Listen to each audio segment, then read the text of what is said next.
Welcome back to Tell Me More Stories Told Us podcast. You know those things we see every day and never think twice about? Exactly. Well, today's one of those days. We're talking potholders. That's right, potholders, the humble kitchen staple.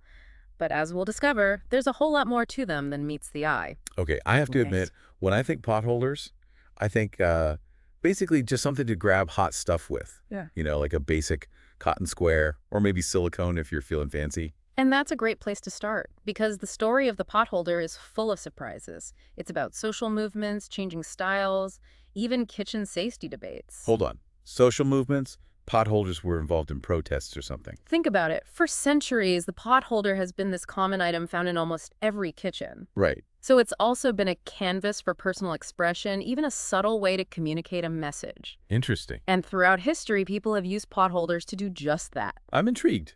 Give me an example. Let's go back to the U.S. Abolitionist movement. Openly supporting the end of slavery was dangerous, especially for women. Yeah, I can imagine. But they found clever ways to show their solidarity. Okay. So how do potholders fit into all of this? Subtly. Imagine a quilting circle, a group of women seemingly just crafting together. Okay. But the patterns on their potholders could be secret codes signaling support for the cause. Wow. Like a secret handshake, but with stitching. Exactly. A way to connect and resist without raising too much suspicion. And this idea of potholders as quiet symbols, it pops up again and again. Take Cajun Mardi Gras masks, for I instance. like seeing those colorful masks. Potholders were used as decoration on those, adding texture and a bit of whimsy. So you've got serious resistance and festive fun. That's quite a range for a simple potholder. It is. And of course, we can't forget the basic function. Protecting hands from burns. That's Potholder 101. Right, of course. But even that gets interesting when you look at how styles have evolved over time. Early potholders were often made with lace or crochet work. Beautiful. Yeah. But would that really protect you from, say, a scorching cast iron pan? That's the thing. Some vintage designs, especially from the 1950s, they were more about looks than practicality. Ah, so you've got all these holes and fancy spacing that might actually let the heat right through. Exactly. Ouch. Right. But hey, fashion over function. It's a tale as old as time. Then, of course, the materials changed. Silicone came along, and it's pretty much indestructible. Yeah, you can just wipe it clean and it's heat resistant. It's great. It is, and it really represents a modern take on the potholder. But even with these new materials, that handmade aspect, that connection to tradition, it hasn't gone away. That's true. Like my grandma's crocheted potholders. They're not just for the kitchen. They're like little heirlooms. Speaking of which, have you come across any really unique potholder stories in your research? Oh, absolutely. There are so many stories. One that comes to mind is from World War II, specifically the Japanese internment camps. Think about it. In the face of unimaginable hardship, these families held on to their culture. I can only imagine how difficult that must have been. And crafting played a big part in that? So potholders were part of that? Yes. Making potholders gave them a creative outlet, a way to connect to their heritage. It even gave them a way to generate some income within the camps. That is really powerful. Yeah. Even in those terrible circumstances, this simple object brought beauty and resilience. It really makes you appreciate those stories woven into every stitch. It truly does. And speaking of stories, we've only just begun to explore the world of the potholder. We've got a lot more to uncover, from potholders as safety equipment to their surprising role in advertising. Wow, okay, you've definitely piqued my curiosity. I am hooked. What else you got? All right, so let's shift gears for a second and talk about safety. Safety. Okay. Because believe it or not, potholders, they have a bit of a dark side. Wait, what do you mean? What could possibly be dangerous about a potholder? Well, think about it. What does a potholder touch? It touches hot pans straight from the oven, maybe a little splatter of sauce here and there. Right. Now imagine you're handling some raw chicken, and then without thinking, you grab that same potholder to adjust the pan in the oven. Oh, yuck. Cross-contamination. Not exactly something you want to picture when you're looking at those cute kittens on your potholder. Exactly. And studies have actually shown that potholders can harbor some pretty nasty bacteria. Really? And if they're not properly sanitized, which, let's be honest, isn't always happening in a busy kitchen, you're essentially spreading germs from surface to surface. So those cutesy potholders suddenly seem a lot less charming. So is there a solution? Are we all just playing bacterial roulette in the kitchen? Not necessarily. There's definitely been a push for more hygienic options. Like silicone, it's much easier to clean. Yeah, that makes sense. But this whole sanitation issue, it's actually led to potholders being banned in commercial kitchens in New Zealand. Whoa, really? They went full potholder prohibition. Yeah. That's wild. It just goes to show something so simple can have some pretty serious implications. It makes you wonder what other potholder controversies are out there. Well, you mentioned advertising earlier, and potholders, they actually played a pretty interesting role in marketing, especially in the early 20th century, when all these new kitchen appliances were hitting the market. Okay, I'm listening. So picture this. You've got a stylish housewife smiling brightly as she uses her trusty potholder to pull a perfectly baked pie out of the latest and greatest oven. Ah, the classic aspirational kitchen.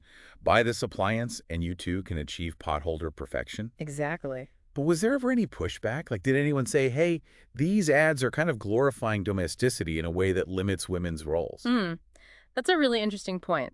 While I haven't come across any direct criticism of potholders in advertising specifically, the broader context of gender roles and domesticity was definitely being debated at the time. Right. Makes you wonder if those seemingly innocent potholder ads maybe contributed to those conversations, even unintentionally. It's possible.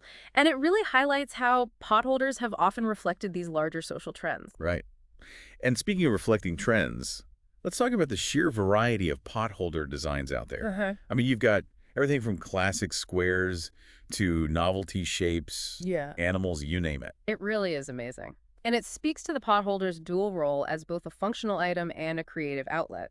People have always found ways to put their personal stamp on them, whether through intricate quilting, whimsical embroidery, or choosing a pattern that reflects their sense of humor. Absolutely. My aunt has a whole collection of potholders with these sassy sayings on them. Oh, that's great. They're hilarious. Yeah. And they make her kitchen feel so uniquely hers. I love that. And that connection to handmade potholders, it's something that's really endured over time, even with the rise of mass-produced kitchenware, you know? Yeah, there's still something special about a handmade potholder. It's about preserving traditions, expressing individuality, and maybe even making a statement. You mentioned earlier that potholders were used to challenge gender roles during the feminist movement. Can you tell me more about that? Absolutely. Yeah. So instead of those traditional flowers and kitchen motifs, imagine potholders with slogans like, "A woman's place is in the house and the Senate," or images of Rosie the Riveter flexing her bicep. Wow. Taking domestic goddess to a whole new level. It's like reclaiming the potholder, turning it into a symbol of empowerment. Exactly. And reminding everyone that even the most everyday objects can be infused with meaning. It's not just about the feminist movement either. We've seen how potholders were used in the abolitionist movement and as a form of cultural expression in Japanese internment camps.